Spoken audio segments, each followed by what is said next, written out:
Do your players kill everything in sight? Quest givers, shopkeepers, women, children, cute, adorable little puppies? Yeah, you've got some murder hobos on your hands. Let's talk about how we can deal with them.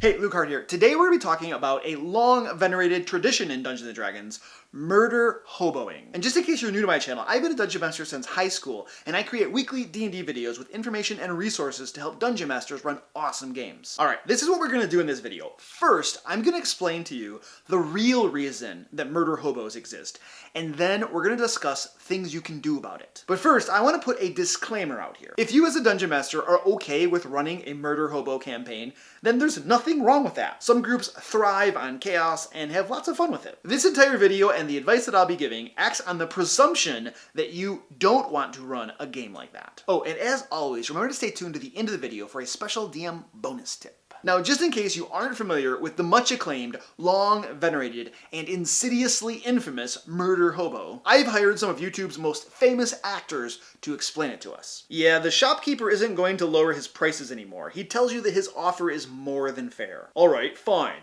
I slit his throat. We'll just take everything for free then. Okay, he's dead. As the body slumps to the floor, his wife emerges from the back room and screams. Oh my gosh, really? Why does this have to be so complicated? Oh, I kill her too. Oye, ¿qué les pasa, idiotas?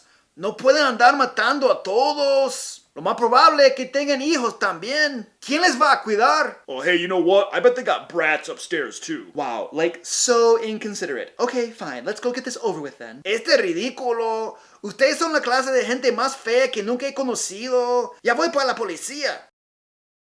Yep, that right there is murder hoboing at its finest, ladies and gentlemen. So why do players do this sort of thing? And for the sake of argument, we're going to assume that they aren't just sadistic human beings. Now, I think that there are probably lots of reasons that players often fall into murder hoboing, and I could make this video extremely long, going through all of them, and really crank up my watch time by doing so. However, what drives players to engage in murder hoboing is much less interesting than another issue. Because here's the thing, as long as those responsible for the continued existence of murder hobos allow them to continue existing, we will always have them. In my opinion, those that usually complain about murder hobos in their groups are actually the ones responsible for their existence. That's right, Dungeon Masters, I'm talking about you. Now, I bet you're saying at this point that you don't tell your players to go around murder hoboing, that you just want them to stop. Okay, sure, but you sure as heck are enabling them to continue that behavior. And why is that? Because you're not running your game world like a real, living, breathing, actual world. Why is it in the real world that we live in, people don't go around murdering storekeepers and their wives and their children and then taking all of their things? Consequences. Consequences! Imagine a fantasy world full of monsters, magic, and powerful adventurers. Now, what do you think government officials would do if powerful adventurers just started going around slaughtering their populace for kicks? Now, sure, the town's guards are pushovers and they can't do squat, but the rulers have money. And there are these things called other adventurers that usually work for money. So maybe these rulers, with their money, hire these other adventurers to hunt down all of these murderers that are going around killing their shopkeepers and taking their stuffs. I mean, shoot, there might be entire mercenary factions in the world that specialize in taking care of adventurers gone wild. I mean, crap, you got villains in your world, don't you? And those villains are causing problems, and there's a good chance that an NPC quest giver hired your players' characters to go take care of that villain. Am I right? So, if your players' characters become the villains,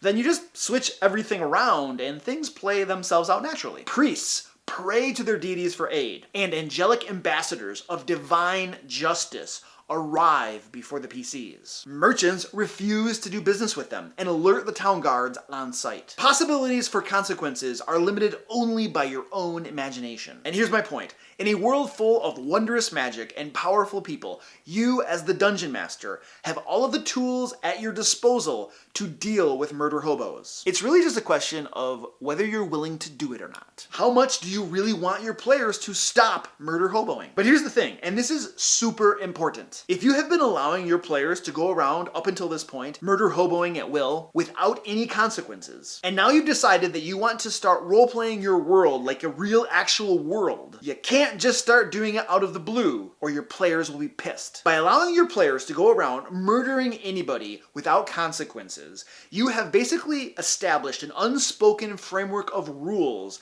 that tells them that it's okay to do that. If you all of a sudden crack down on it, then you're breaking those unspoken rules that you yourself established.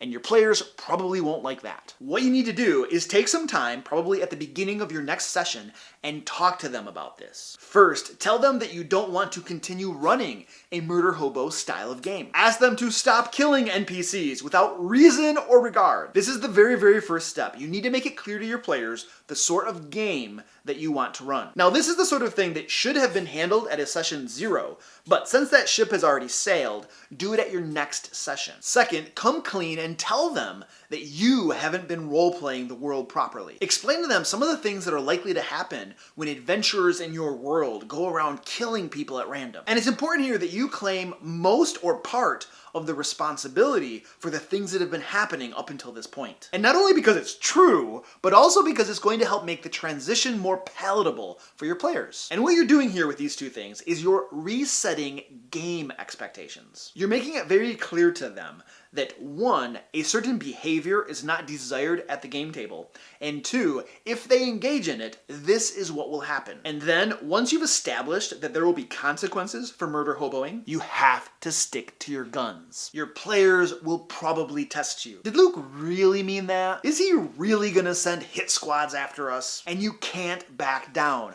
Otherwise, your game will slip right back into the same pattern it began in. As a DM, sometimes you need to have some bull. And just one more point about murder hoboing before I share my DM bonus tip. Murder hoboing is actually horrible role-playing on the part of both the players and the dungeon master. Unless the players are role-playing sadistic, evil villains, most people in the world don't just go around killing people at random or to take their stuff. That's not what normal people do. It's especially not what people who have good written on their character sheets would do. And even if you think back at some of the most horrible people in our world's history, they did what they did. Although we saw it as being horrible and despicable, they had reasons that justified their actions to themselves. And of course, the Dungeon Master is guilty of not role-playing his world and all the NPCs in it correctly if he doesn't have there be any consequences when somebody in that world, the adventurers, just go around killing random NPCs. The only case when murder hoboing is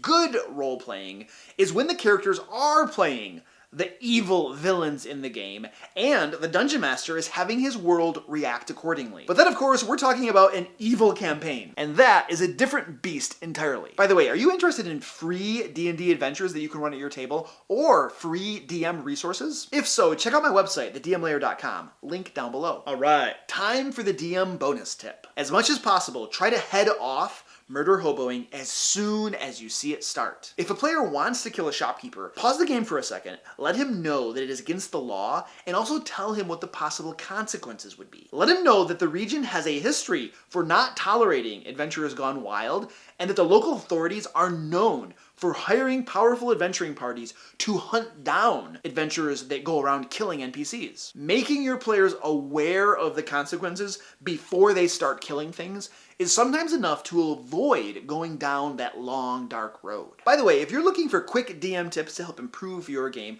check out my Dungeon Master Tips series. There's a link up in the card. As always, if you have questions about dungeon mastering, please let me know. I'm always happy to help. Smash that thumbs up button if you found this video helpful. Click here to subscribe, and over here you can watch another fine video. And until next time, let's play D&D.